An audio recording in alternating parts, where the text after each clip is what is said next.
Bonsoir à tous, c'est Rav les Koulam. Bezrat Hashem, avant de commencer le cours, j'aimerais le dédicacer pour la guérison complète, la Refoua Shlema de Josiane, André, Rivka, Batester, Mitor, Shach, Olam, Israël. Une petite annonce, Bezrat Hashem, dans à peu près un mois, on n'a pas encore la date exacte, mais on va organiser un Tikkun Shovavim. Ceux qui ont l'habitude de le faire, c'est un événement incroyable pour ceux ou celles qui veulent réparer leur Neshamot, tous les fautes du passé, surtout les fautes d'adultère, des fautes qui sont très très dures à réparer, qui mettent beaucoup de temps au niveau des épreuves de la vie pour pouvoir les réparer, en plus de Yom Kippour et de la Tchouva. Et Baruch Hashem, Akadosh Baruch Hu nous a donné les écrits du Harizal pour pouvoir mettre en place cette réparation. C'est une journée de jeûne avec une prière spéciale et la tzedaka, et on récupère toutes nos étincelles dans notre neshama, tout ce qui a été perdu tout au long de ces années de galoute. On a fait tchouva, mais pour beaucoup d'entre nous, des fois, on n'a même pas encore réparé notre neshama. On a rétabli le lien avec Hachem, mais il faut réparer les dégâts du passé. Et Baruch Hashem, Hachem il nous a donné ce cadeau qui est le Tikkun Shovavim.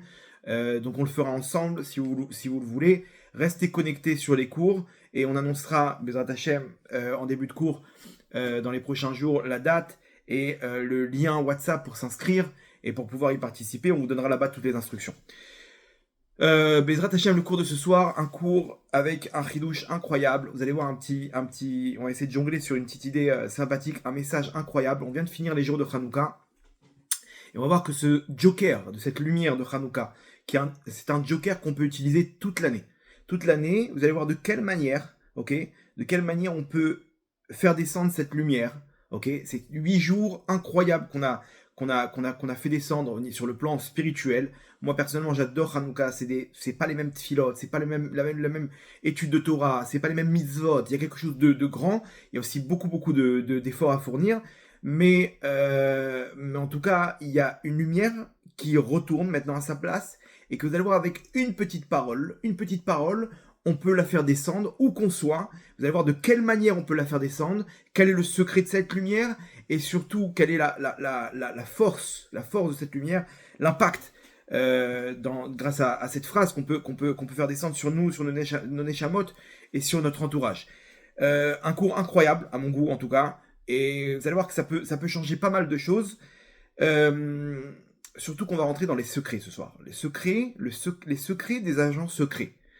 Comme vous savez, l'un des services de renseignement, si ce n'est le plus fort au monde, c'est le Mossad. Le Mossad israélien, c'est le service de renseignement le plus incroyable au monde par rapport aux opérations qu'ils ont fait, des opérations légendaires.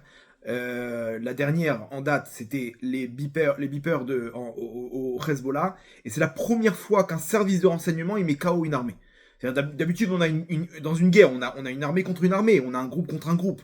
Là, l'armée, elle a rien fait. Ils ont été déstabilisés par une opération de grande ampleur où ils ont infiltré une bombe dans chaque beeper que on va dire les chefs là-bas des équipes, les chefs d'unité du Hezbollah, ils avaient entre eux pour pouvoir communiquer.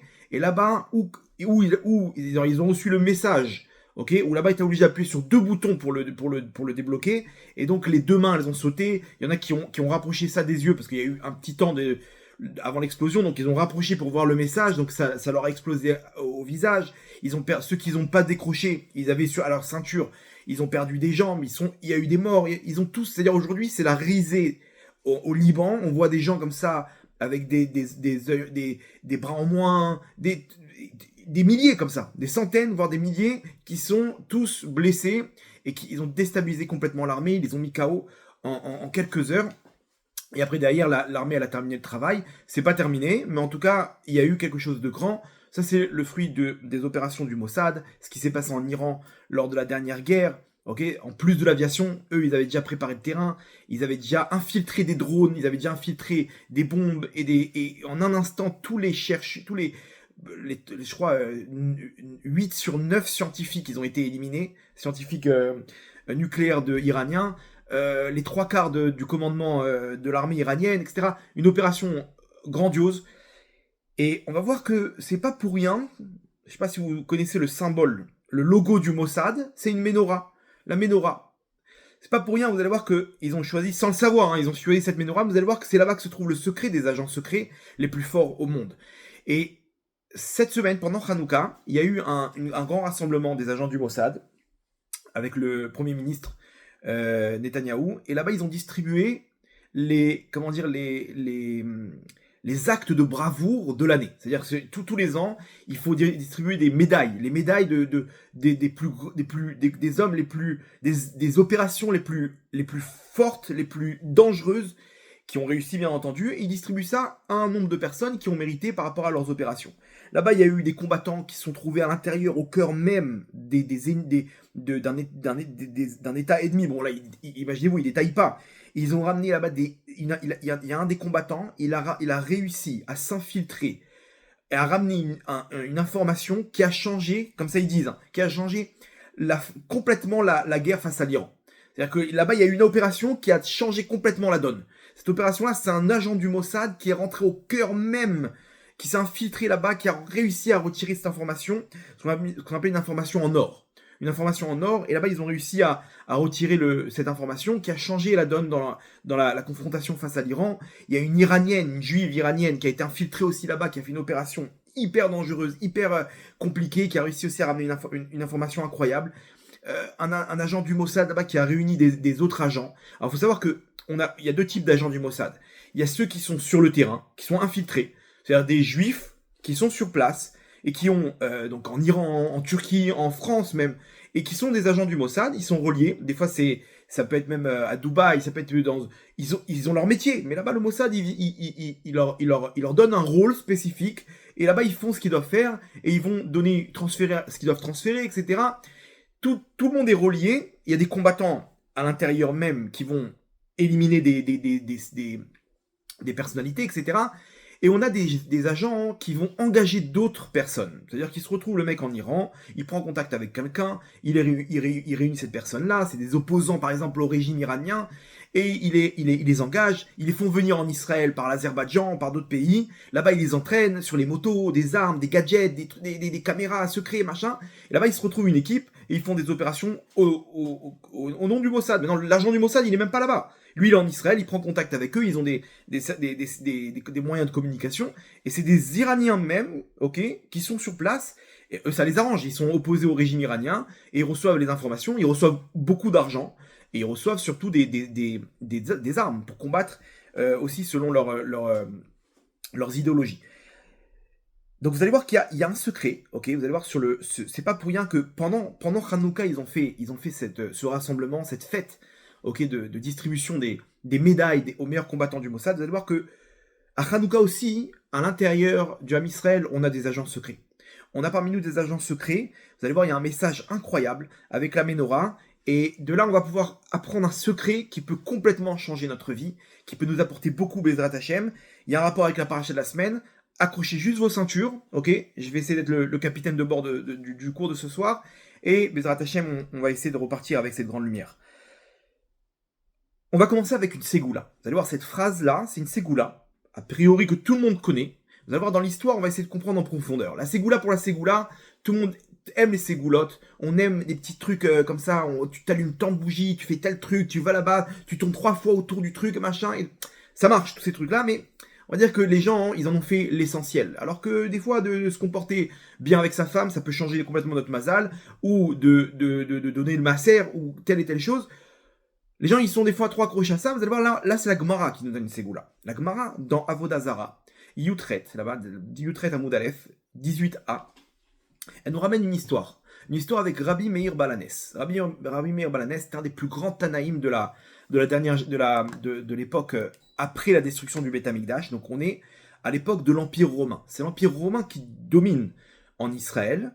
Et ce qui s'est passé, c'est qu'ils ont tout détruit, le Beth Amikdash. Ils ont tué les 10 martyrs à Sarah Malchut, dont Rabbi Hanania ben Teradion. Rabbi Hanania ben Teradion, c'était un des grands tzadikim de la génération. Ils l'ont brûlé avec son Sefer Torah. J'avais déjà raconté l'histoire dans des cours précédents. Ils ont tué sa femme aussi. Et sa fille, ils l'ont pris et sa fille, elle était très belle.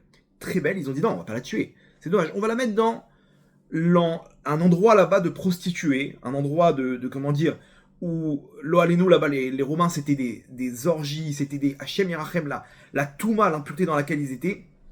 Ils ont dit une belle fille comme ça, faut en profiter, donc ils l'ont mis là-bas. Et là-bas, les grands, les empereurs, les ministres, ils allaient là-bas. Il y avait des belles femmes avec eux.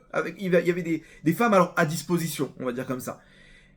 Et elle, chaque fois, elle esquivait. Elle disait non, je peux pas, je suis indisposée, je suis truc, machin. Elle essayait d'esquiver. Et au Hachem, elle n'est pas tombée. Rabbi Meir, il était marié avec sa sœur, Brouria. C'était la sœur de cette fille, donc la fille aussi de Rabbi Chaim Teradion. Elle lui dit à son mari, je t'en prie, va libérer ma sœur. Va savoir ce qui se passe. Chaque jour qui passe, elle peut tomber, elle peut se faire attraper par des Romains, etc. Va la sauver, tu dois la sauver.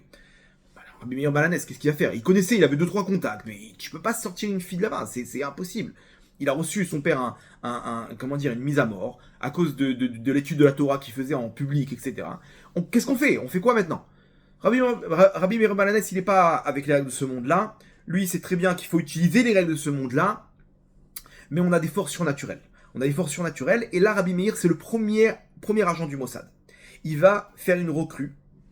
Il est obligé de recruter quelqu'un pour pouvoir faire cette opération, d'aller chercher en plein cœur ennemi sa belle-sœur, d'aller la chercher là-bas dans cette maison de prostituées, dans l'Empire romain là-bas, c'est les Romains qui n'ont aucune pitié, des hommes d'une cruauté terrible, d'aller la chercher là-bas. C'est une opération du Mossad, digne des plus grands agents du Mossad. Rabbi Meir Balanès, c'est le premier à opérer. Il fait une recrue. Il se renseigne là-bas qui travaille là-bas dans cet endroit, et il voit là-bas un des gardes. Il voit ses horaires, quand est-ce qu'il travaille, quand est-ce qu'il termine, et il commence à rentrer en communication avec lui, il commence à discuter, il lui dit où tu travailles, machin. Il se fait ami avec lui. Après, il lui dit, tu sais, il y a une fille qui m'intéresse là-bas. Si tu me la sors, tu seras un homme riche. J'ai avec moi une somme incroyable. Je sais que c'est compliqué pour toi, t'inquiète pas, je te payerai le prix. Donc le garde romain, il lui dit, écoute, je veux bien, mais comment dire, je suis pas seul là-bas, et on est une équipe. Si demain ils vont faire le compte, ils vont dire attends, elle est où celle-là? Ils vont voir que c'est moi le responsable, c'est moi qui la garde. Donc on fait quoi? Il dit écoute, celui qui va venir te voir, tu lui glisses une enveloppe. Donc il lui sort un deuxième sac en or, de pièces d'or, il lui dit voilà, ça c'est un pour toi et un pour pour l'opération. Ok, ça marche. Il y a 2 secondes. Il commence à opérer, machin, il commence à payer ce qu'il faut au truc. Il commence à faire son opération et il revient voir Rabbi Meir et lui dit écoute, c'est pas possible. Il dit qu'est-ce qui t'arrive? Il dit regarde, moi je vais finir de payer, ok? Au bout d'un moment j'aurai plus d'argent. Le mec il va me dire écoute, tant que tu payes pas, tu peux rien faire. C'est-à-dire moi je vais sortir ta belle-sœur. Je vais être là-bas encore. Je peux pas partir moi. Moi c'est mon job, c'est mon travail. Qui c'est qui va nourrir ma femme et mes enfants? Donc je vais me retrouver là-bas encore. Et au bout d'un moment, ça va se savoir moi, combien je vais dépenser d'argent. Donc après je vais dépenser tout mon argent. Et après j'aurai plus d'argent. Ils vont découvrir le poteau rose et ils vont me mettre à mort. Donc c'est pas possible, c'est impossible. Rabbi Meir il lui dit écoute bien, je vais te donner une formule secrète. Ça c'est avec cette formule secrète, tu pourras t'en sortir dans n'importe quelle situation. Il lui dit c'est-à-dire, c'est de quoi tu parles? Il lui dit si t'es en danger, t'as qu'à dire les mots suivants. Elaha de Meir Aneni. Elaha de Meir Aneni, ok? Donc je vais pas vous le dire tout le temps, mais Elaka de Meir Aneni, parce que c'est le nom de Dieu, donc on peut pas le dire comme ça. Elaka de Meir Aneni, le Dieu de Meir, réponds-moi. Ok? Moi je m'appelle Meir, enchanté. Donc tu dis le Dieu de Meir, réponds-moi, tu vas voir que tu vas être sauvé. Tu vas faire descendre sur toi une délivrance. Il dit, t'es gentil, mais tu seras pas avec moi à ce moment-là. Moi, je vais me retrouver, ils vont sortir les épées. Je fais quoi? Ils vont me mettre à mort. Je vais dire la formule, et toi, tu vas être avec ta belle-sœur là-bas. Ciao. Et qui me dit que c'est vrai tout ce que tu me racontes. Il dit, regarde, fais le test. Il y a des chiens là-bas, ok? Va là-bas, tu dis la phrase. Tu vois si ça marche. Si ça marche pas, alors il y a pas de problème, je te libère. Il dit, non, toi, tu vas aller là-bas et tu vas essayer pour moi. Il dit, ok, y a pas de problème. Il rentre, il y avait deux gros pitbulls. Il rentre là-bas, il commence à courir sur Rabbi Meir Balanès. Et Rabbi Meir Balanès, il ferme les yeux, et là, des Meir Adeni. Et les 2 pitbulls, ils s'arrêtent, et ils retournent à leur place. Mais tu vois, ça marche. Il dit, attends, mais peut-être que c'est parce que toi, t'es un tzaddik.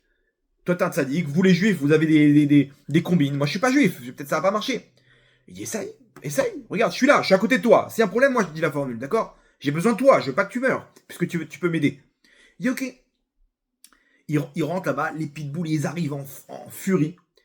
Et il sort la phrase. et la cas des Meir Haneni. Et les pitbulls, boum, ils se calment, ils rentrent chez eux. Ils disent, waouh, super, magnifique. J'ai kiffé, super, j'adopte la phrase. Ok, j'amène ta belle-sœur. Bon, quelques jours après, il vient comme ça dans la nuit, il sort sa belle-sœur, tac, tac, tac. Il n'y a personne qui découvre l'histoire. Le lendemain, il envoie l'argent qu'il faut, tac, tac. Rabbi Meir récupère sa belle-sœur, ils s'en vont. Et il a réussi une opération incroyable. La Gemara nous raconte l'histoire que derrière, il s'est fait attraper. Ils l'ont pendu. Ils l'ont dit, t'as une dernière demande. Il dit, avec un grand sourire, il dit, non, vous inquiétez pas, vous pourrez pas me tuer. On a tué des milliers de personnes, tu crois que des différents. La corde, elle est toute neuve, donc n'aie pas peur. Boum, il lui enlève la chaise, il commence à s'étrangler, et là-bas, il dit, et la cas des Meir Haneni. La corde, elle se déchire tout de suite, et il tombe par terre. Non, il dit, il y a une règle, que celui qu'ils ont essayé de tuer, qui a été sauvé, par miracle, c'est-à-dire la guillotine, elle s'est désenraillée, je sais pas, un scénario bizarre, ils peuvent pas le tuer, c'est-à-dire que c'est impossible, la corde elle est toute neuve, ça vient d'en haut. Donc ils l'ont libéré, et comme ça, l'histoire s'est terminée. Rabbi Meir il a réussi une opération incroyable d'aller chercher au cœur au cœur de la touma, de l'impureté des Romains, dans cette maison de prostituées, il a réussi à faire une opération et à sortir sa belle-sœur des profondeurs de la touma, des profondeurs des forces du mal. Sur ça, le Maharsha c'était un des commentateurs du Talmud de la Gemara, il pose la question, il dit, attends, c'est quoi cette histoire? De qui tu parles? C'est quoi? En une phrase, tu te fais descendre des miracles. En plus, comment c'est possible que Rabbi Meir, il associe son nom à Hachem? On voit, bon, je ne vais pas vous ramener dans tout le développement du Maharsha, mais il dit que ça n'existe pas qu'Hachem, il associe son nom à un tzaddik de son vivant. Il a fait que pour Yitzhak, parce que Yitzhak, il était aveugle, et un aveugle, il est considéré comme un mort. Mais sinon, Hachem, il associe son nom, Eloké Avraham, par exemple, que après sa mort. Avraham, il a été associé au nom d'Hachem qu'après sa mort, pas de son vivant. Donc pourquoi Rabbi Meir, il dit Elaka de Meir, le dieu de Meir? Donc il dit, le Maharsha, il dit, c'est sûr que il parle pas de lui. Il dit pas le dieu de Meir. Pourquoi? Qu'est-ce que t'as de spécial, toi, Rabbi Meir, bien que c'est un grand tzaddik? Qu'est-ce que t'as de spécial que ton Dieu il est différent de moi, par rapport à la relation, quoi? Hachem il opère différemment quand c'est toi et c'est le même, Hachem. Ça dépend pas de toi ou de moi. C'est pas parce que c'est ton Dieu qu'il aura plus de force que vous comprenez qu'on parle de la même de la Kadosh Baruch Hu ici. Quand tu l'associes à Rabbi Meir, il prend plus de force à Kadosh Baruch Hu. Bien entendu qu'il y a le mérite de Rabbi Meir, mais là ici le Maharsha il dit, on est obligé de dire que on parle pas de Rabbi Meir. Et de quoi on parle? On parle Elaka des Meir, le Dieu qui éclaire. Meir, ça veut dire éclairer. Léaïr, c'est illuminer. Le Dieu qui illumine. Haneni, réponds-moi. Ok? C'est une formule toute simple. Et il dit le Maharsha, Elaka des Meir Haneni, c'est Dieu qui éclaire, réponds-moi. Haneni. Quand tu fais cette prière, tu fais descendre une force spéciale pour la délivrance. Et on connaît des milliers d'histoires. Ok, généralement, il faut faire une petite tzedaka avec. Des milliers d'histoires qui ont marché. Quand les gens qui étaient en danger, ils ont essayé. Ça a marché. Il y en a à qui ça n'a pas marché. Vous allez voir qu'ici, on va essayer de comprendre le sens profond de cette phrase. Ok, pour faire descendre cette lumière et pour nous aider dans notre vie de tous les jours. Le Maharsha, derrière, il dit, on est obligé de dire que c'est Dieu qui éclaire. Ok. Mais il dit, peut-être que c'est... Écoutez bien les paroles du Maharsha, je vous cite. Il donne une autre réponse, tout à la fin, il dit « Oh, peut-être, ou sinon, Shamar Elaka de Meir », quand il a dit le Dieu qui éclaire, qui illumine, de quoi il parle là-bas, Rabbi Meir, à quoi il fait référence? Qui éclaire de quelle manière? Elaka de Meir Lanou, qui nous illumine, Bemalchut Yavan Akodemet, de l'empire grec précédent. C'est-à-dire que là, on est dans l'empire romain. Avant ça, il y avait l'empire grec qui dominait en Israël. Le Dieu qui nous a éclairés pendant l'empire grec, à Kodémet, qui précédent, l'empire précédent, c'est-à-dire on parle d'il y a une centaine d'années, Benes Anerot Shel Chanukah, dans le miracle des Nerot de Chanukah. Dans le miracle des lumières de Chanukah. Donc tout le monde connaît l'histoire. Là-bas, les Grecs, ils ont essayé pas de détruire le temple. Ils ont essayé d'impurifier le temple. Ils ont pris les huiles avec lesquelles on allume la menorah. Et ils les ont impurifiés. Ils ont ouvert, ils les ont cassés, ils ont fait ce qu'il faut pour les impurifier. Et lorsqu'ils sont, donc on parle d'un empire. Un empire, c'est-à-dire c'était des, vous connaissez l'empire grec, c'est Troie et Sparte, c'est des guerres incroyables. C'est un empire de Alexandre le Grand, il a conquis la moitié du monde. C'était un empire, ils avaient des éléphants de combat, ils avaient des cavaliers, ils avaient des armures, ils avaient des archers. C'était un empire colossal. Ils sont arrivés en Israël, là-bas il y a eu un retournement de situation, un groupe d'hommes, les Maccabim, les Hashmonaïm, ils ont réussi à repousser par les guerres cet empire, et ils sont entrés dans le temple, et ils ont vu que tout était impurifié. Pas tout était cassé, tout était impurifié. Et là-bas ils ont dit non, quand bien même on va chercher, ils ont trouvé une fiole d'huile qui n'a pas été touchée. Elle est tombée, elle a glissé là-bas sur un truc, ils l'ont retrouvée, et ils ont allumé. Maintenant, le temps de fabriquer une huile pure, ok, il fallait 8 jours. Donc, cette huile-là, elle marchait pour un jour. Ils l'ont allumée, et finalement, elle a marché pour 8 jours jusqu'à qu'ils ont repris le relais. Elle a tenu 8 jours au lieu d'un jour. Au lieu de 24 heures, elle a tenu pendant 8 jours d'affilée. Ça, c'est le miracle. Le Maharsha, il nous dit cette phrase-là de Rabbi Meir, à quoi elle fait référence? Rabbi Meir, il invoque ce miracle qu'il y a eu à Hanouka. C'est-à-dire là, on n'est pas à Hanouka. Quand Rabbi Meir, il dit ça, il dit pas ça de façon... parce que c'était à ce moment-là qu'il a opéré, il a fait cette opération. C'était à Hanouka. Non, c'était pendant l'année. Pendant l'année, Rabbi Meir, il a fait descendre ce joker de Hanouka qui s'est passé quelques mois auparavant. C'est-à-dire de là, le Maharsha nous donne un chidouche énorme. Il nous dit, cette lumière de Hanouka, elle remonte à sa place. Mais tu peux la faire redescendre grâce à cette phrase. Bien sûr, en comprenant le sens profond de cette phrase. C'est pas une baguette magique. Il faut comprendre qu'est-ce qu'il a fait ici. C'est quoi cette lumière? Pourquoi il a sorti ce joker, Rabbi Meir Balanes? Pourquoi il a sorti ce joker? D'ailleurs, on l'appelle Balanes, celui qui fait des miracles. Pourquoi? Parce il arrivait à comprendre ce message. Il avait imprégné ce message. Donc, premier chidouche, le premier message, c'est que cette phrase-là, elle fait référence à la lumière de Hanouka, mais surtout, on peut l'utiliser, on peut la faire descendre à n'importe quel moment de l'année. Vous vous rendez compte de quoi on parle? Là, on a fini Hanouka. Et ben, sache que si tu as bien compris cette lumière, si tu as bien imprégné ce message, et ben, quand tu as besoin, tu dis cette phrase, tu fais redescendre cette lumière. Ok? Alors, il nous dit, on est en plein empire romain maintenant. Quel rapport? Rabbi Meir, lui, il vient, il lui dit, tiens, utilise cette phrase. Elaka des Meir, le Dieu qui a illuminé là-bas pendant Hanouka, je vous redis les paroles du Maharsha. Elaka des Meir, lanou bemalchut yavan akodemet benes anerot shel Hanouka. Le Dieu qui a illuminé, qui nous a éclairés pendant pendant la domination de l'empire grec précédent, donc il y a une centaine d'années, avec le miracle des lumières de Hanouka. Voilà la formule magique. Voilà le secret de la réussite de l'opération de Rabbi Meir. Rabbi Meir, il utilise une opération, il lui a dévoilé son secret. Il a essayé par des moyens naturels, il a vu qu'on allait prendre un mur. Ok, quand t'es face à un mur, voilà ce que tu peux utiliser. On parle d'un goy, Rabotai. On parle d'un goy. Ok? Ça a marché pour lui. C'est un joker. Vous vous rendez compte, là, on a un joker énorme pour toute l'année. À n'importe quel moment, t'as besoin, t'es en train de prier. Tu finis tes prières, dis cette phrase. Tu vas rajouter une force supplémentaire. Mais dis-le en connaissance de cause que tu es en train de dire Elaka des Meir Hachem, connecte-toi avec cette lumière de Hanouka. Parce que si tu le dis sans te connecter avec cette lumière, tu vas faire descendre une lumière, mais c'est pas celle qu'on veut. Donc, c'est quoi la force de cette lumière, Rabotai? Pourquoi cette lumière, elle a réussi à sortir la belle-sœur de Rabbi Meir Balanes, a réussi une opération incroyable? Quel est le secret de cette lumière, Rabotai?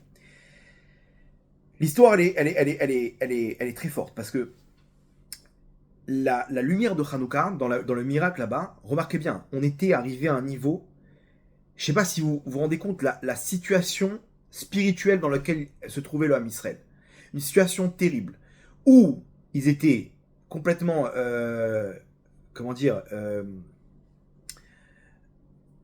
assimilés, ok, les juifs de l'époque, où ils étaient mityavnim. Mityavnim, c'est-à-dire c'était des juifs qui avaient adopté la mentalité grecque. C'était une mentalité, la mentalité grecque, c'était une philosophie, c'était c'était le sport, les machins, c'était imbattable. C'est-à-dire que tu pouvais pas contrer tout ça. C'était la société de l'époque. C'était la mode. C'est-à-dire que tu peux pas contrer ça. Donc on avait des juifs qui étaient complètement devenus grecs. C'est le pire. Parce que celui qui a lâché la Torah et les mitzvot, il sait qu'il est à côté de ses pompes. Mais eux, ils étaient sûrs d'avoir trouvé une innovation dans le judaïsme. Alors qu'ils étaient aussi à côté de leurs pompes, mais ils s'en rendaient pas compte. Ils s'en rendaient pas compte. Ils étaient complètement à côté du chemin. Mais ils étaient sûrs qu'ils étaient dans le droit chemin. Et donc là, en plus, il est chez les bottes des Grecs. Ok, ils voulaient le trouver grâce à leurs yeux. Donc ils se retrouvaient à être tous contre le peu de juifs, tzadikim, Yereshamaïm, craintifs qui restaient là-bas à l'époque. Et là-bas, ils ont massacré le Ham Israël. Ils ont interdit l'étude de la Torah, ils ont interdit la Brit Mila, le Shabbat, tout ce qui te raccorde à la Kedusha, ils ont coupé court. Donc le Ham Israël, il allait à sa perte. Le Beth Amidash, c'était plus ça, il n'y avait plus rien. Il n'y avait plus de Kedusha. C'est ça le pire, c'est qu'il n'y avait plus de Kedusha. Il y avait les bénis encore à l'époque. Il y avait des fêtes de Hanouka, il y avait tout le côté folklore. Mais Hanouka, c'est pas une fête photogénique.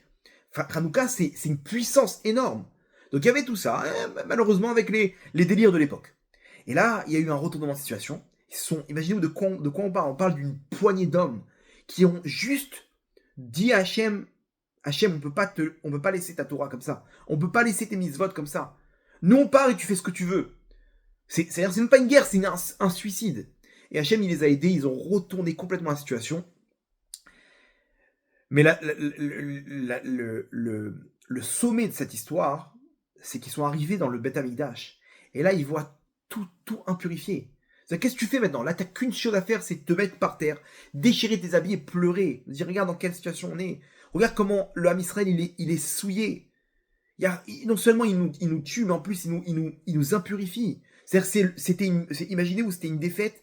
C'est-à-dire, et les corps, ils étaient massacrés. Celui qui écoutait pas, qui faisait une Brit Mila en secret, il était mis à mort. Et en plus, ils tuaient leur Neshama.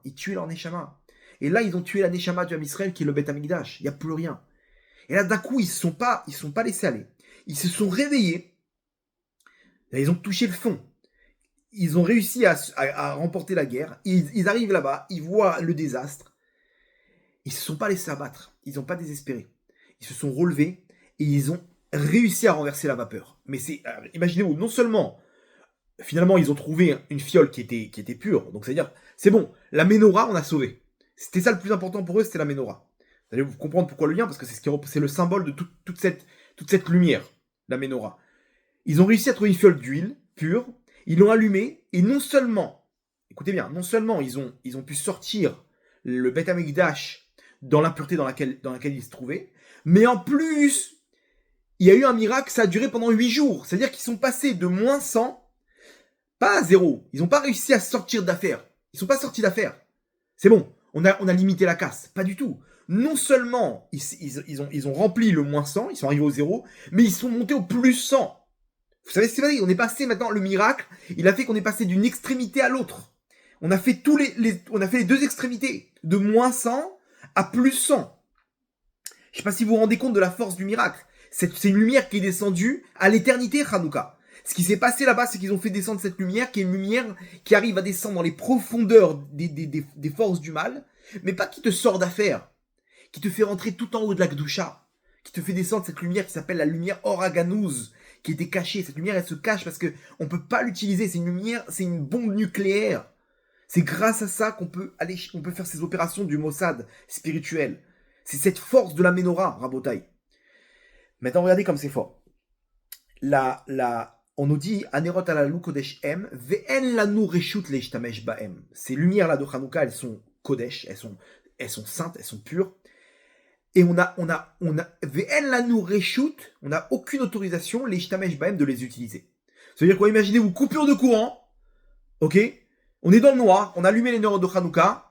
Attends, je vois rien là. Le mec il se rapproche de la menorah, de la Hanoukia, pour regarder là-bas sa télécommande. Je sais pas, il essaie de. T'as pas le droit de faire ça. Tu peux pas utiliser ces lumières. C'est pour ça qu'il y a le shamash, il y a la bougie là-bas qui est un peu plus élevée. Comme ça, si tu veux utiliser cette lumière, tu utilises celle-là. Mais tu n'as pas le droit d'utiliser ces lumières.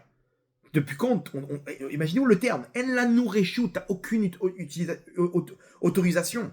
Tu ne peux pas utiliser ces lumières. Le mec, il dit, attends, t'as un briquet là, il allume sa clope, il voit qu'il n'y a plus d'eau, il n'y a plus de gaz. Je fais quoi? Je vais pas fumer. Bah prends non, t'as pas le droit d'utiliser les lumières de Hanouka là. Tu peux pas utiliser ta clope avec ça. Tu peux pas, c'est pas sur le manque de respect. C'est que pour n'importe quelle utilisation, tu peux pas utiliser ces lumières. Elle la nous réchoute les Shtamesh Baem. Nous dit le Harizal pourquoi? Parce que cette lumière, elle est tellement grande qu'elle descend chercher dans les forces du mal les étincelles. Le problème, c'est que si tu utilises cette lumière, tu te relis à cette lumière, mais cette lumière, sache qu'elle est en train de descendre maintenant, de faire le travail en pilotage automatique, une opération du Mossad pour chercher les informations en or chez les forces du mal. Ne te connecte pas avec cette lumière. Tu n'as pas le droit de l'utiliser. Si tu l'utilises, tu te connectes et tu peux te faire endommager par les forces du mal. Parce que là, cette lumière, si tu pouvais mettre des lunettes spirituelles, tu verrais qu'elle est en train de descendre et de descendre et de descendre et d'aller chercher tes étincelles, d'aller te faire le travail. Mais pas te sortir d'affaire. Elle t'amène tout ça tout en haut. Elle te complète. C'est-à-dire qu'on était à moins 100, on était complètement, le bétaillage complètement dévasté. On a réussi à s'en sortir, mais en plus il y a eu un S de 8 jours. Pendant 8 jours, ça, c'est-à-dire on est monté en plus en niveau. 8 jours de miracle, vous vous rendez compte? Ça, c'est la puissance du Ner Hanouka. C'est pour ça que tu n'as pas le droit de l'utiliser. Par contre, le Ner de Shabbat, tu peux l'utiliser. Au contraire, le Ner de Shabbat à l'époque, il faut savoir c'était quoi sur le sens simple, la raison pour laquelle on devait allumer les Nerot de Shabbat, c'est pour qu'il y ait le Shalom Bayit. Imagine-toi, il n'y a pas de lumière, à l'époque ils avaient des chandeliers. Donc, on te demandait, il posait le chandelier, les nérotes étaient sur la table, même. Il y avait un grand chandelier, avec les nérotes de Shabbat, la femme elle allumait, ça durait comme ça toute la soirée, et ils pouvaient discuter, parler, rigoler, ils voyaient les plats. Imagine maintenant, il n'y a plus de lumière. C'est terrible, le mec, à la fin, le Yitzhara, il va les attraper, ils vont se massacrer avec sa femme. Donc, nos sages ont instauré les lumières de Shabbat. Ça, c'est sur la raison historique, mais en fait, sur le plan kabbalistique, les lumières du Shabbat, quand on les allume, elles élèvent tous les mondes. À cet instant, au moment où on allume les lumières, il y a la lumière de Shabbat qui descend, et le monde, il s'élève. C'est-à-dire que si le mec, il est dans les forces du mal, il va pas sortir de là-bas. La lumière de Shabbat, elle descend pas là-bas. La lumière de Shabbat, elle descend dans la Gdusha. Si toi, t'es dans la Gdusha, c'est sur le rail, elle te fait monter de niveau, ok? Si t'es pas là-bas dans le rail, bah tant pis, le mec, il fait pas Shabbat, il profite pas de cette lumière. D'accord? Donc toi, tu fais Shabbat, tu profites de cette lumière qui va t'élever sur le plan spirituel et sur le plan matériel toute la semaine. Ok? Mais si t'es pas là-bas, t'es le mec qui est en boîte de nuit, bah t'es dans les forces du mal. La lumière de Shabbat ne descend pas là-bas. À Hanouka, elle va te chercher en boîte de nuit la lumière de Hanouka. Elle va te chercher là-bas, dans la maison des prostituées, elle est descendue la lumière. Et Rabbi Meir, il savait très bien maintenant qu'est-ce qu'on fait là. Il ouvre sa mallette d'outils. Ok, il a la lumière de Hanouka, il a la lumière de Purim, il a la lumière de Pessah, la Haggadah de Pessah, waouh, c'est fort. On va attendre, il y a sa femme, écoute, pendant le soir du Seder de Pessah, on va faire une opération. Pas du tout. Il faut descendre, Rabbi Meir, il faut descendre. Comment on fait? Descendre, c'est Hanouka. Donc là, tout de suite, il a dit, il s'est connecté avec cette lumière. Et là, des Meir, le Dieu qui illumine à Hanouka. C'est ça ce que j'ai besoin maintenant comme arme. C'est ça la force de la Ménorah. C'est le secret de la Ménorah qui va descendre au plus profond des forces du mal. Non seulement chercher mes étincelles, mais en plus me les amener tout en haut de l'échelle. C'est une bombe atomique, cette formule, Rabotai. Si on connaît la force de cette lumière, c'est une bombe atomique. Et le plus fort, c'est qu'on peut l'utiliser toute l'année. Donc maintenant, il faut que vous ayez cette pensée. Quand vous dites cette formule, de penser à la lumière de Hanouka qui peut descendre jusqu'en bas. Là-bas, c'est ce qui s'est passé à Hanouka. Ils sont sortis d'affaires et ils sont élevés. Ils ont rempli le vide, ok. Et en plus, ils sont montés en haut de l'échelle. Vous allez voir que cette règle, elle marche même dans notre vie de tous les jours. C'est le même principe. Des fois, on est dans une situation donnée où on a l'impression que tout est perdu. Je fais quoi maintenant? J'ai perdu tout espoir de réussir. J'ai perdu j'arrive plus à voir comment je peux m'en sortir. J'ai même pas de scénario en tête. Des fois, on est face à une situation, on est dos au mur, on sait plus quoi faire. Et on se dit, mais comment je m'en sors? Des fois, on a des plus ou moins des scénarios, ok? Je sais pas, on va prendre ça pour Israël. En Israël, on se dit des fois, qu'est-ce qu'on fait? Imagine-toi, il y a le Hezbollah, il y a le Hamas. Comment on fait? Il y a l'Iran, il y a la Syrie, il y a la Judée-Samarie. Comment on s'en sort? Et finalement, on voit comment Hachem Boum, il fait un scénario et tout se transforme. On voit il y a la bracha. On voit on se dit, mais comment on va faire? Il y a des guerres sur guerres, l'économie. Et finalement, Israël, troisième économie mondiale. Selon le journal Économiste, Israël, c'est la troisième économie la plus forte au monde. Je sais pas c'est quoi leur truc, je sais pas c'est au niveau c'est en guerre, en pleine guerre, ils font des contrats de 35 milliards de dollars de gaz, des contrats avec l'Allemagne sur les missiles de défense balistique, 11 milliards de dollars, mais c'est énorme, vous vous rendez pas compte, c'est Israël, un petit pays, il se retrouve à distribuer des technologies dans tous les sens pour des dizaines de milliards de dollars, c'est énorme. Donc, des fois, on se trouve face à une situation où on n'a pas l'issue de secours. On est coincé. Qu'est-ce qu'on fait là-bas? Alors, on doit se battre. On doit prier. On doit mettre la tzedaka. On doit faire des actions sur le plan spirituel, sur le plan matériel. Mais j'ai tout fait. Maintenant, je suis dos au mur. Là, Rabbi Meir nous donne le secret. Le secret, c'est maintenant, tu vas être un agent secret. Et là, pourquoi tu n'y arrives pas? C'est que t'es tout en bas. Là, t'es descendu très bas. T'es entouré de forces du mal, et c'est pour ça que tu vois pas la lumière. Donc qu'est-ce qu'on fait dans ces cas-là? Et bien là-bas, sache que tu peux toi aussi te transformer en agent secret, et aller chercher des étincelles et repartir ni vu ni connu. Faire une opération légendaire, mais c'est ton opération du Mossad. C'est ton opération perso, ok? C'est quoi le secret? C'est la menorah. C'est le symbole du Mossad. Hein. Je sais pas si vous vous rendez compte le lien là maintenant. Leur symbole, c'est une menorah. Pourquoi? Il y a plein de symboles. Pourquoi tu prends la menorah? Il y a des lions, il y a des trucs, des machins. Pourquoi la menorah? Quel rapport le Mossad et les agents secrets la menorah? Qui peut m'expliquer? C'est quoi le lien? La lumière dans l'obscurité. Je sais pas, c'est quand même, je sais pas, ça correspond pas à un agent du Mossad, un agent secret. Il travaille dans l'obscurité, super, mais trouve-moi quelque chose d'obscur. Trouve-moi, je sais pas, un truc un truc sombre, quoi, avec des fantômes, avec des chauves-souris, un genre de Batman. Voilà, ça c'est bien. Quel rapport la menorah? La menorah, elle t'éclaire justement dans l'obscurité. T'as pas besoin d'être découvert maintenant. Donc, ici, sans savoir, ils ont donné la marche à suivre. Quand t'es là-bas, utilise ta menorah. C'est ça, cette formule, c'est ce qu'elle représente. Ferme les yeux et concentre-toi maintenant avec cette lumière de Hanouka. C'est Elaka de Meir Aneni. Là, quand tu pries, tu dis Hachem, t'as cette lumière de Hanouka qui nous a éclairé à l'époque. C'est ça ce que j'invoque maintenant. C'est cette lumière, le Dieu qui a éclairé là-bas Hanouka, qui les a sortis d'affaires. C'est mon seul joker, Hachem. Réponds-moi, c'est ça ce que je te demande comme réponse. On ne demande pas des miracles, Rabotai. On veut juste demander à rester des juifs. J'ai plus de solution. Comment je fais, Hachem? Comment je fais? Je veux continuer à te servir. Je suis coincé dans les forces du mal. Je suis coincé dans la touma la plus obscure. Je fais quoi maintenant, Hachem? Je veux continuer à me battre. On est en pleine guerre à Botaï. On est dans la dernière génération. Comment on s'en sort dans nos épreuves? Sache que tu as un joker. En tant que juif, tu peux utiliser ce joker de dire Hachem, mais qu'est-ce que je demande? Je demande juste, et Rabbi Meir, il dit Hachem, on demande juste à sortir ta fille, ta bat Israël, ta princesse, qui va être prise comme prostituée. Ça ne doit pas exister. Pourquoi? Parce que tu nous as donné des règles dans cette Torah. Ce monde-là ne peut pas nous empêcher de réaliser ces règles. Alors oui, on est en plein bras de fer, mais à la fin, c'est toi qui vas gagner, c'est cette lumière qui peut nous sauver. Donc chacun dans ses épreuves à Botaï, il peut utiliser cette lumière. Dans ses épreuves, mais comment je fais? J'arrive pas à m'en sortir de Vodarav. Je suis coincé avec ma Goya, je suis coincé avec mon truc, je suis coincé avec ma tzniout, avec mon truc, avec mon Shabbat, chacun avec ses épreuves. On est coincé, on se dit, mais je peux pas m'en sortir, je fais quoi? J'ai tout le temps la même épreuve, tout le temps les mêmes histoires. Quoi, tu penses qu'Hachem, il peut pas te sortir de là? Alors en temps normal, selon les règles de la nature, c'est clair. Mais là, on a une clé à Botaï. Je veux juste cette lumière, pourquoi? Parce que je veux continuer à te servir, Hachem. Je veux moi aussi te servir. Je veux moi aussi arriver à avoir la force de te servir. Je suis menotté, j'arrive pas. Alors ok, c'est mes fautes. J'ai fait tchouva, Hachem. Je reviens, mais là maintenant, les forces du mal qui ont été créées, ils sont plus forts que moi. Je fais quoi? Je me bats avec des anges.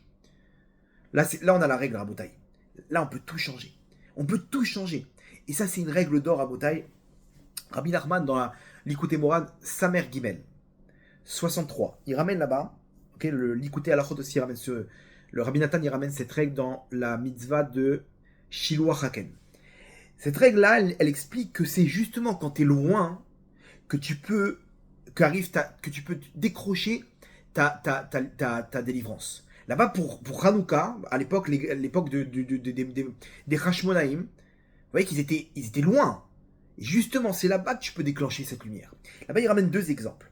Il ramène l'exemple d'Abraham. Abraham, Hachem lui promet une descendance. Ok?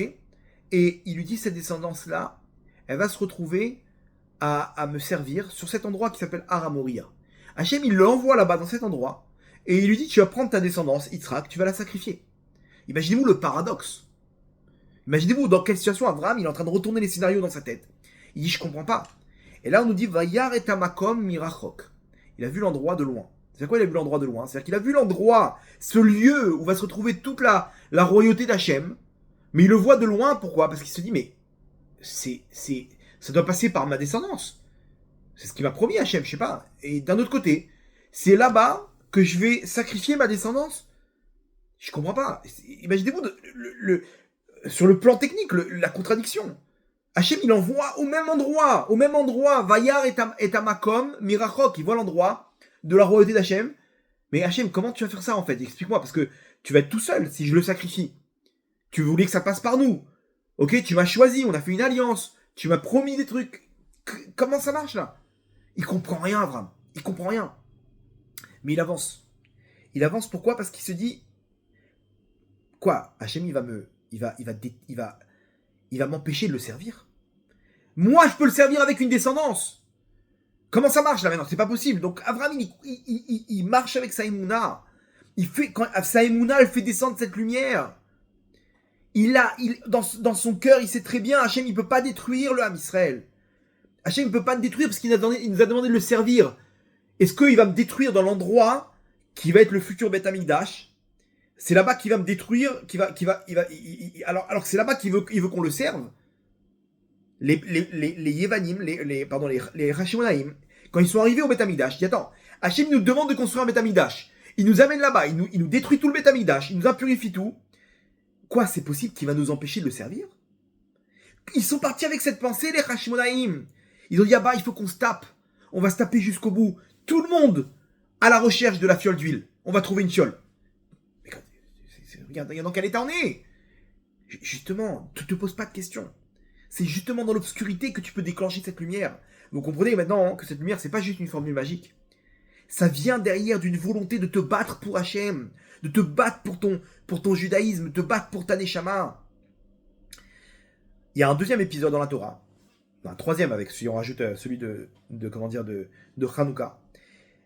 Myriam, la sœur de Moshe, elle fait une prophétie.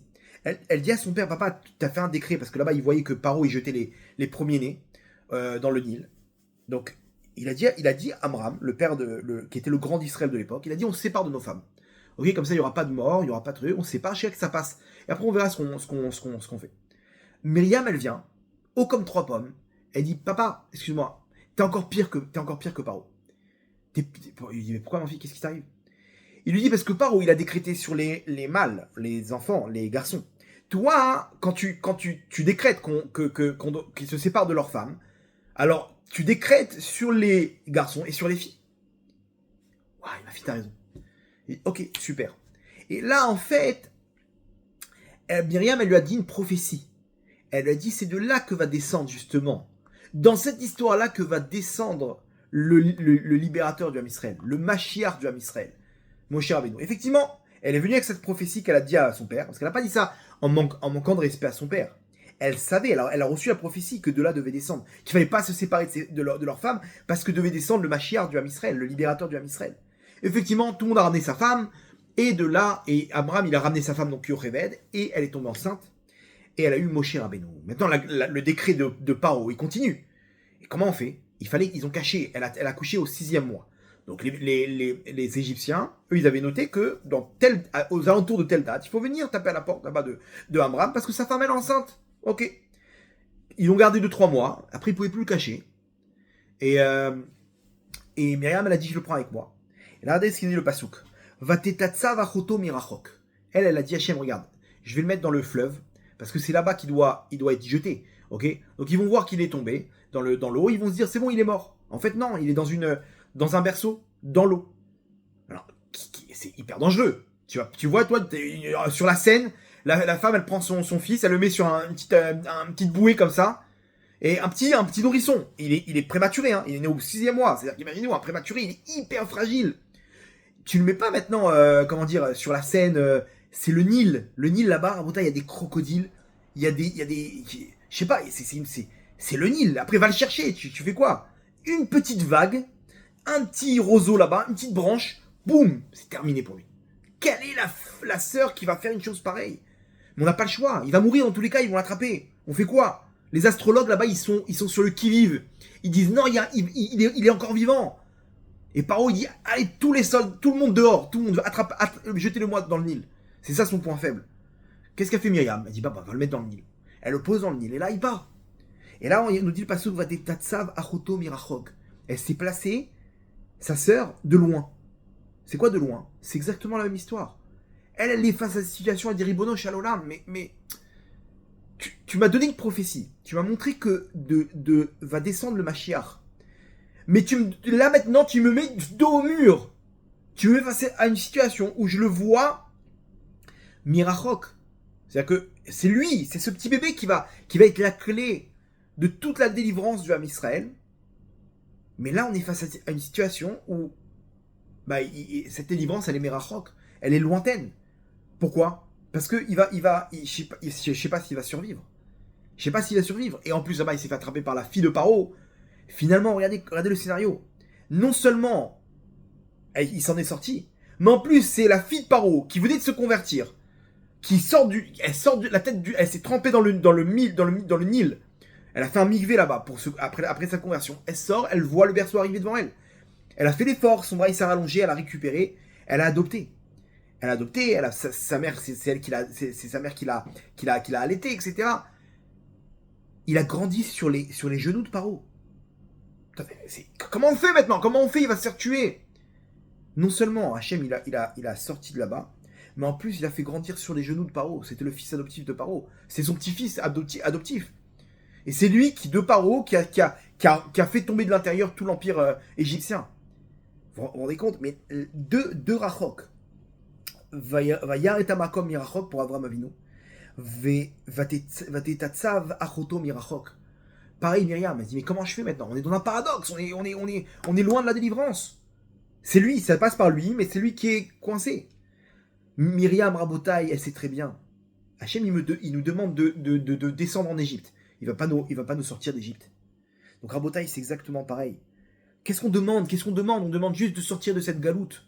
Hachem, il nous a lui-même jeté dans cette galoute. Lui-même, il nous a jeté il nous a jeté dans ce trou pour aller chercher les étincelles. Quoi, il va pas nous sortir de là? Chacun d'entre nous, on est face à nos épreuves. On est chacun dos au mur. Qu'est-ce qu'on fait maintenant? Alors Rabbi Meir Balanès, il nous donne le secret.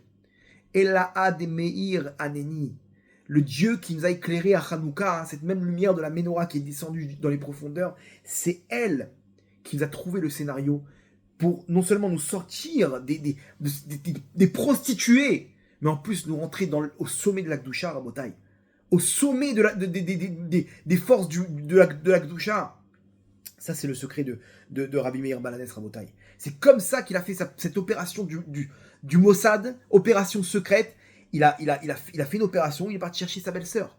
Dans la maison prostituée des Romains. Imaginez-vous de quoi on parle.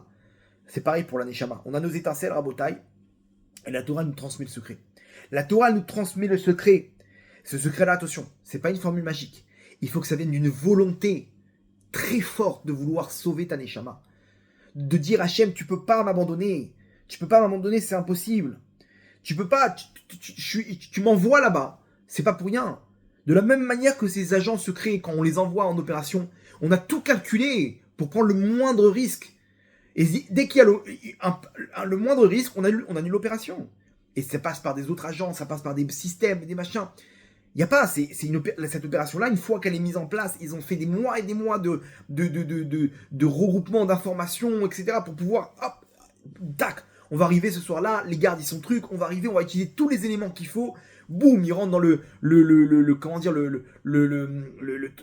l'endroit où se trouvaient toutes les informations sur le programme nucléaire iranien, en plein cœur de Téhéran, ils récupèrent tout en une nuit, tac, tac, l'opération, pam, chacun, tous, ils s'éparpillent au même moment, il n'y a plus personne, tout a été vidé, le lendemain, à 7h du matin, il n'y a plus rien.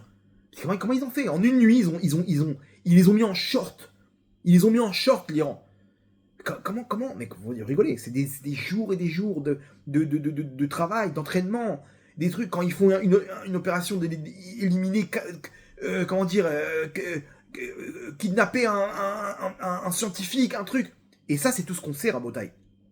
Imaginez-vous les opérations qui n'ont jamais été dévoilées.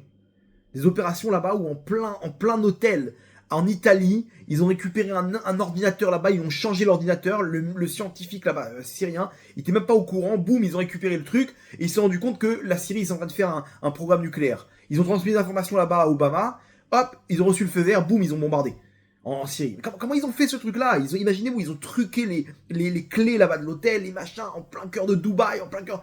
Des opérations grandioses. Il y a eu, ils sont ramassés. Il y a eu des opérations où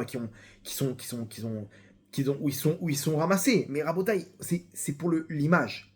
Nous-mêmes, Rabotai, ce symbole-là, c'est la menorah, c'est pour nous-mêmes transmettre le message. Que c'est pas pour rien que ça, leur symbole, c'est la menorah. Parce que là-bas, toi aussi, où tu te trouves, quand on t'envoie, quand Hachem il t'envoie sur terre, il t'envoie dans cette galoute de Edom, toi aussi, tu peux t'en sortir. Toi aussi, tu peux t'en sortir avec cette formule. Et dans tes prières, il faut que tu invoques cette lumière. Mais surtout, avec cette volonté de te battre. Comment je peux déclencher cette volonté de ne pas désespérer dans mon épreuve? Tout simplement parce que cette lumière de Hanouka, c'est juste déclencher cette volonté de vouloir continuer à servir Hachem. Parce que c'est toi, Hachem, qui m'a demandé d'être ce combattant, cet agent secret. Toi-même, tu m'as envoyé dans ce pays ennemi qui est ce monde de la Touma pour récupérer les étincelles, pour récupérer ces informations, pour récupérer ces parties de ma Neshama. Donc si tu m'as envoyé, à Ipalem Hachem d'abord, il y a quelque chose qui est incroyable pour Hachem. Comprenez que c'est pas une histoire de miracle ici. On n'est pas des faiseurs de miracles. On est juste en train de demander à Hachem de continuer à être juif dans ce monde, de continuer à faire notre mission. Donc d'abord de prendre conscience qu'on a une mission, et de comprendre que si j'ai une mission, j'ai tous les ustensiles, toutes les armes pour la réussir. Donc ne pas désespérer à Boda et continuer le combat. Maintenant, on va regrouper ça avec la paracha de cette semaine. La paracha de cette semaine, c'est exactement la même histoire. Imaginez-vous dans quelle situation on se trouve. Yaakov, il a perdu son fils depuis 22 ans. Yosef, son fils, c'est un prodige, c'est un génie, Yosef.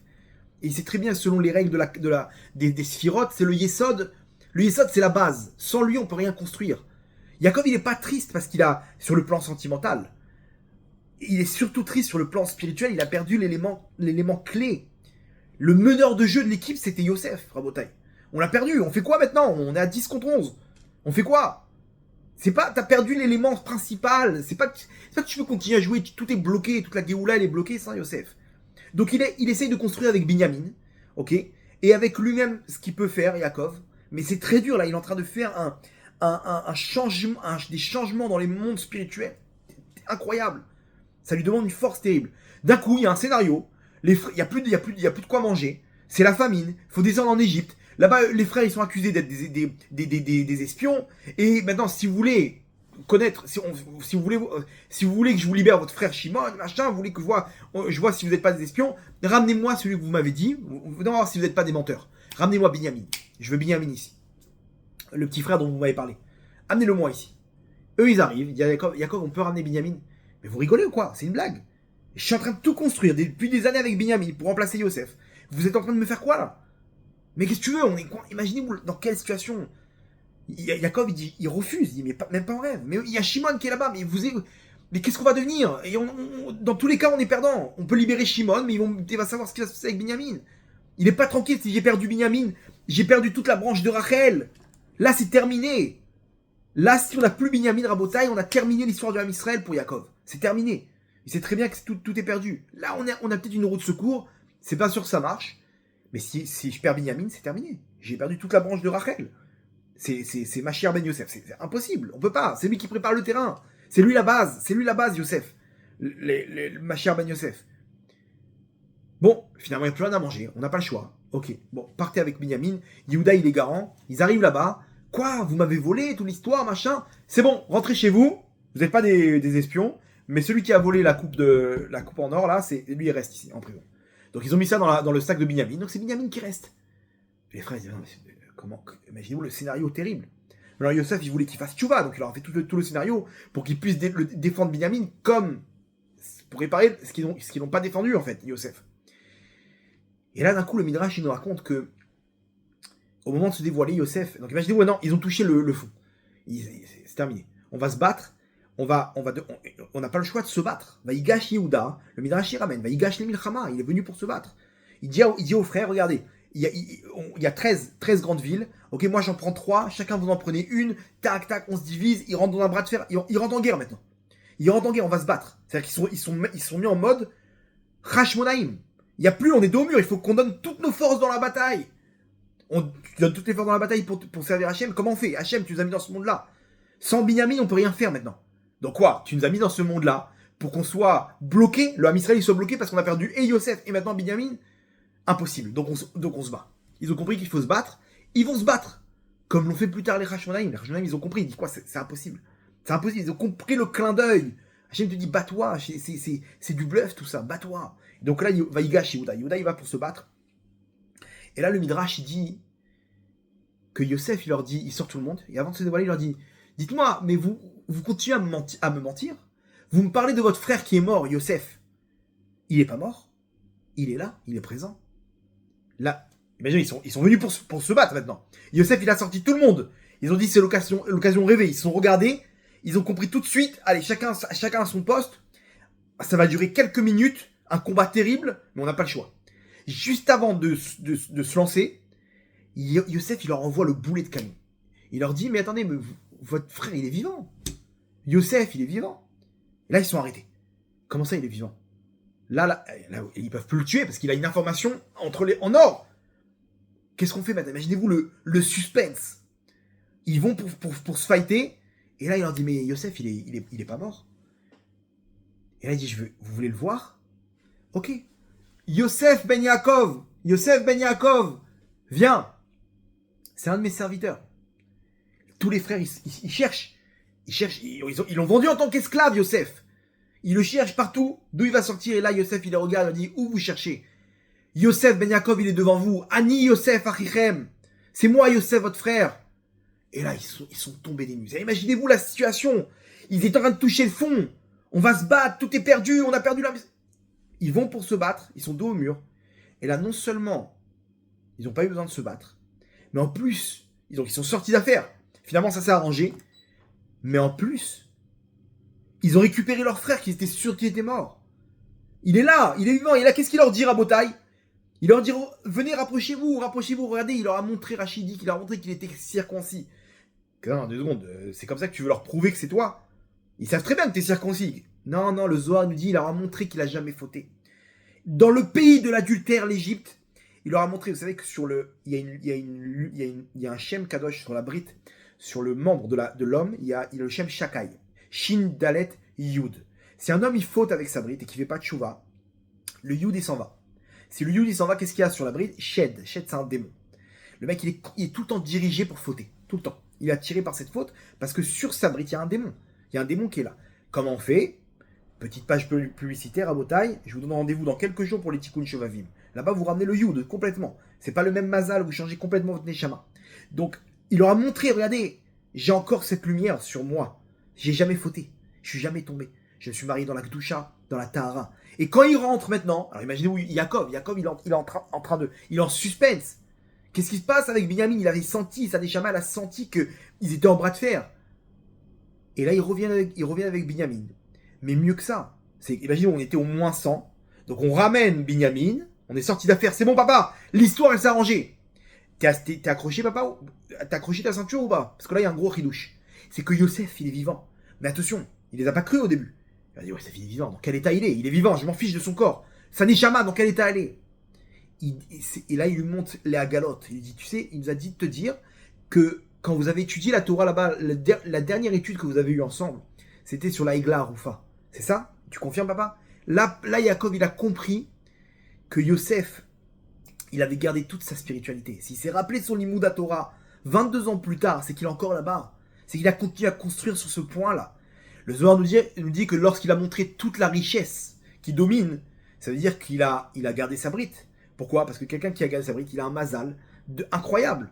Il contrôle le monde. Donc si c'est lui qui domine en Égypte, c'est qu'il est arrivé à garder sa brite. Il arrive à garder sa Gdusha. Il arrive à garder, Rabotai, sa Neshama. Donc ça, c'est la lumière de Hanouka, Rabotai. Hanouka, c'est exactement pareil. Il faut se battre. Il faut se battre lorsque tu as tout essayé, tu es dos au mur. Tu sais pas quoi faire. Dis-toi que si Hachem t'a mis ici, c'est pas pour rien, c'est que tu peux réussir. Donc invoque cette lumière de Hanouka, mais ça doit être combiné avec un combat. Un combat, ce combat, c'est l'huile d'olive. L'olive, elle est concassée là-bas, elle est écrasée. C'est cette huile qui sort. Après t'écraser, c'est elle qui monte sur la menorah. C'est cette huile-là qui monte au-dessus de tous les liquides. Vous mettez de l'huile dans de l'eau, dans n'importe quel liquide, elle monte en hauteur. C'est justement dans les profondeurs que quand tu as été écrasé dans les épreuves, quand tu étais dos au mur, quand tu étais Merachok, tu étais loin de toute doucha, de toute délivrance. C'est là que ça commence. C'est là que ça commence, où tu te bats, t'as écrasé l'olive, t'as fait de l'huile de ça. Donc là, ta Neshama qui a l'image de l'huile d'olive, elle monte tout en haut. Elle monte. L'huile, elle monte. Et mieux que ça, c'est qu'au Beth Amikdash, on la met sur la menorah. Et cette lumière, elle éclaire spirituellement et matériellement le monde. Ça, c'est la lumière de Hanouka, Rabotai, qu'on peut utiliser ce joker. Et la A des Meir, le Dieu qui a éclairé là-bas Hanouka. Anéni, réponds-moi, c'est cette lumière que je demande, réponds-moi dans la mesure où je suis coincé maintenant, je peux plus te servir Hachem, et c'est sûr que tu peux m'aider. J'y crois et je vais me battre. Donc Rabotai, il faut se battre. C'est ça ce qui s'est passé. Hanouka, c'est pas une guerre. A priori, c'était un suicide. Je sais pas pourquoi on dit à la Milchamot. C'est pas des guerres. Une guerre, c'est quand t'as deux armées. Il y a un des avrichim du collège où je suis, il m'a raconté une histoire. Il m'a raconté une histoire incroyable. Il m'a dit qu'un jour, il a fait une conférence dans un endroit et il est sur la route. Il s'est arrêté. Il y avait un parc. Il y avait un feu rouge. Et là-bas, il entend des cris. Il se gare. Il arrive dans le parc, à l'intérieur du parc. Il voit quoi? Il voit cinq personnes, des masses, en train de massacrer un mec au milieu. Il y avait un mec au milieu. Il le massacrait de coups. Lui, il voit ça. Il dit, qu'est-ce que je fais? Je vais appeler la police. Ils vont le tuer. Il appelle la police dit, écoutez, on n'a pas de truc, essayez d'intervenir, on arrive. Il attend 2-3 minutes, il voit qu'il n'y a pas de police, il dit, mais ils vont le tuer. Il rappelle la police, il dit, écoutez, on a quelqu'un qui arrive, mais il est en train de terminer, donc il dit, mais vous comprenez pas, vous allez venir, envoyer une ambulance, n'envoyez pas la police, ils vont le tuer. Écoutez, c'est comme ça, on n'a pas d'autre... Bon, il dit, bon, je vais prendre les choses en main, je vais tenter le coup de leur faire peur, mais si je vois qu'ils veulent le truc, vite, faut que je me... Qu'est-ce qu'il fait? Il prend sa voiture, il monte sur le trottoir.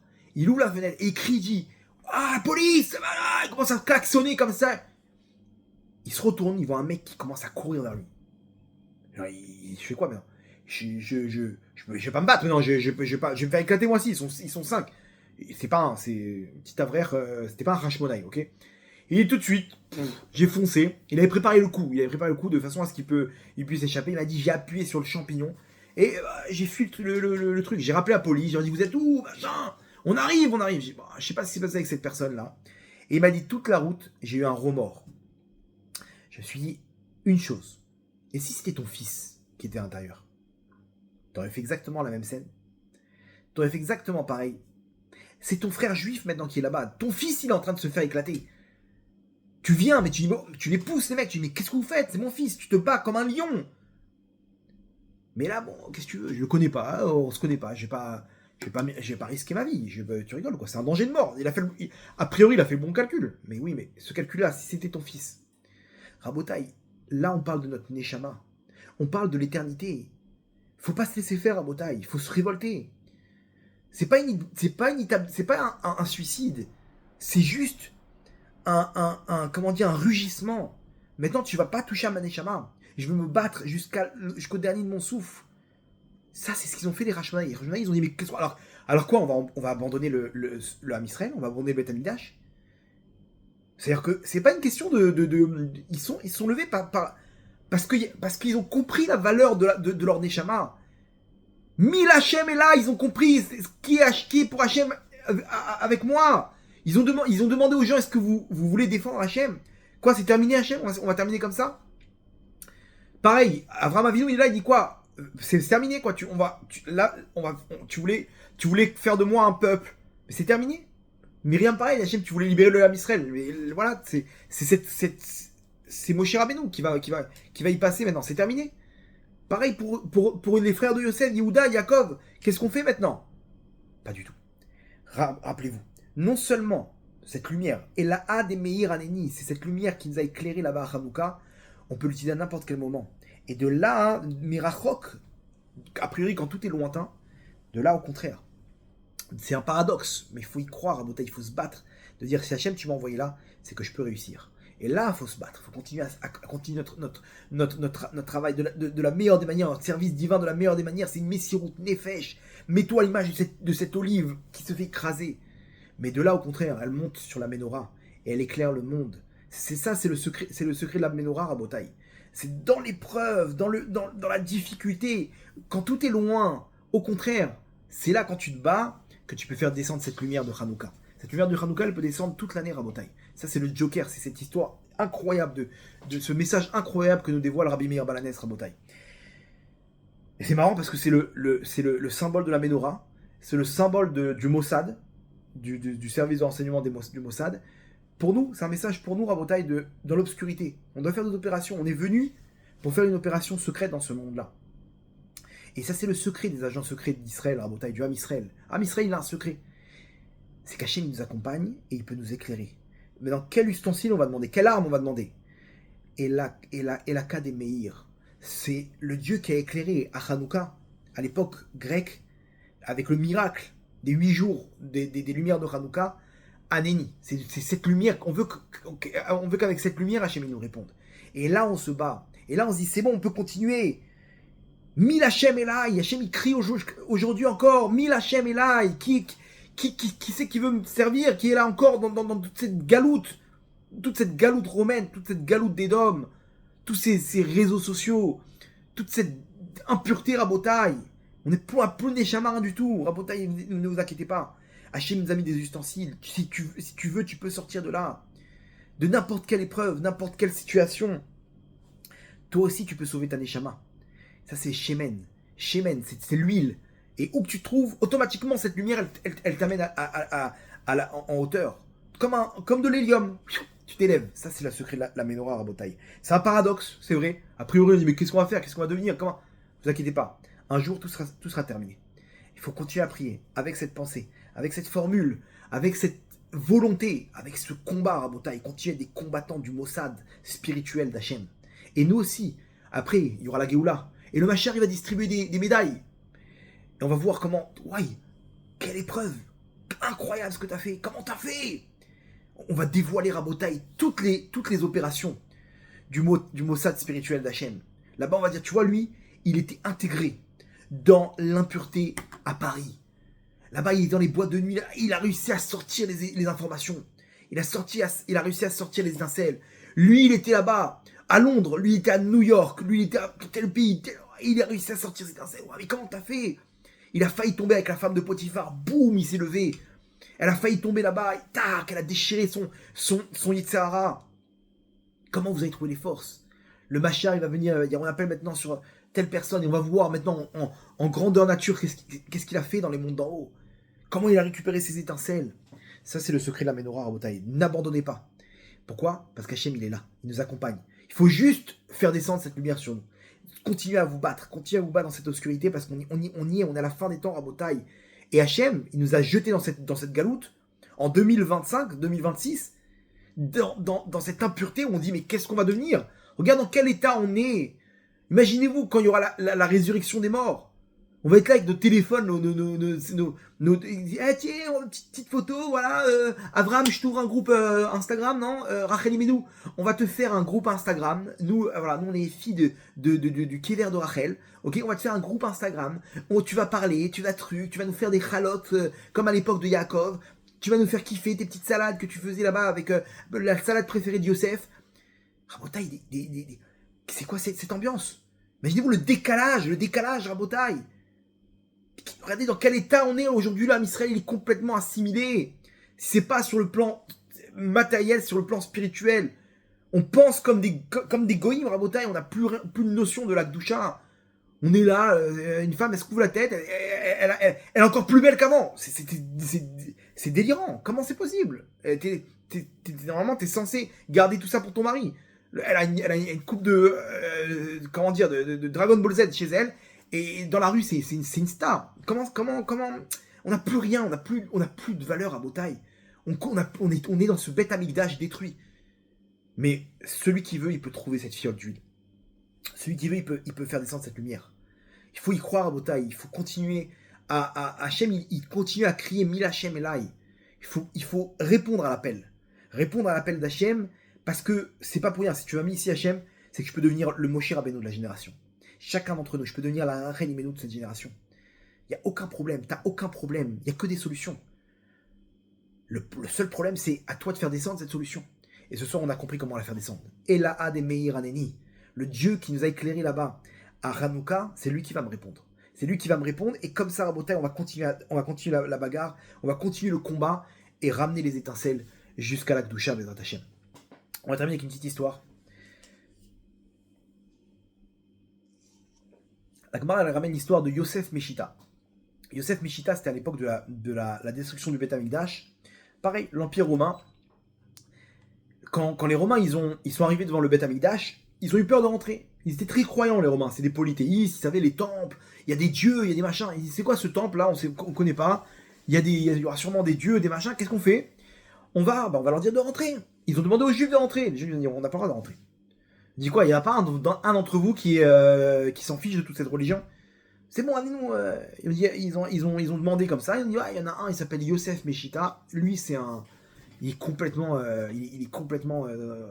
dans des délires complets. Il est pas là, quoi. Il est pas là. Tu parles d'Hachem, tu parles de Torah. Il est complètement assimilé, le mec. Ok, appelez-le. Ils l'ont appelé. Ils l'ont dit, écoute, on a un deal à te proposer. Tu rentres. Ok, tu nous ouvres le passage. Tu fais le tour du Beth Amikdash pour voir qu'il n'y a aucun problème, que tout le monde peut rentrer. Ok. Après, j'envoie mes troupes. Toi, hein, ce que tu veux, tu prends. Ça t'appartient, c'est ton salaire.